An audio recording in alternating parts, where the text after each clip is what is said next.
tatuada para não chorar. A seca castiga e o gado morre, e o rio que corre é dos olhos meus. No Nordeste carente o povo é tão sofrido, mas Deus ama você. Vem Jesus, liberta o coração do nordestino, do homem e do menino que nasceu aqui. Vem Jesus, transforma, muda a sua história, faz ele feliz. Vem Jesus, liberta o coração do nordestino, do homem e do menino que nasceu aqui. Vem Jesus, transforma, muda a sua história, faz ele feliz. O menino que brinca com baleadeira, a mulher rendeira lá do Ceará, do homem nordestino que canta toada para não chorar. A seca castiga e o gado morre, e o rio que corre é dos olhos meus. Meu Nordeste carente, o povo é tão sofrido, mas Deus ama você. Vem Jesus, liberta o coração do nordestino, do homem e do menino que nasceu aqui. Vem Jesus, transforma, muda a sua história, faz ele feliz.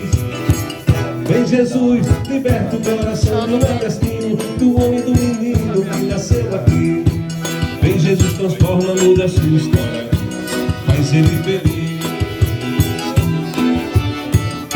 Jesus não é dinheiro, mas ele é real. Jesus não é dinheiro, mas ele é real. Eu tenho visto ele pelos olhos da fé, mas um dia eu verei como ele é. Jesus não é dinheiro, mas ele é real. Jesus não é dinheiro, mas ele é real. Eu tenho visto ele pelos olhos da fé, mas um dia eu verei como ele é. Eu não tenho nenhuma dúvida que Jesus está aqui. Eu não posso ver ele, mas posso sentir.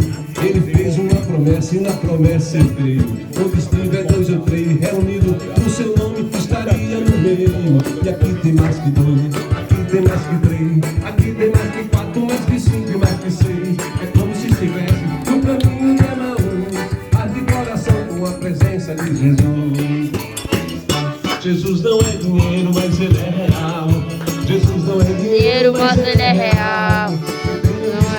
Pelos olhos da fé, mas um dia eu verei como ele é. Jesus não é dinheiro, mas ele é real. Jesus não é dinheiro, mas ele é real. Eu tenho visto ele pelos olhos da fé, mas um dia eu verei como ele é. Eita, coisa boa, deixar o mundo pra ganhar uma coroa. Deixar o mundo ruim, uma morada Jesus preparou pra mim. Eita, coisa boa, deixar o mundo pra ganhar uma coroa. Deixar o mundo ruim, uma morada Jesus preparou pra mim. Não me interessa se você é pobre ou rico, você sabe falar comigo. O importante é ter Jesus, você é dele, eu sou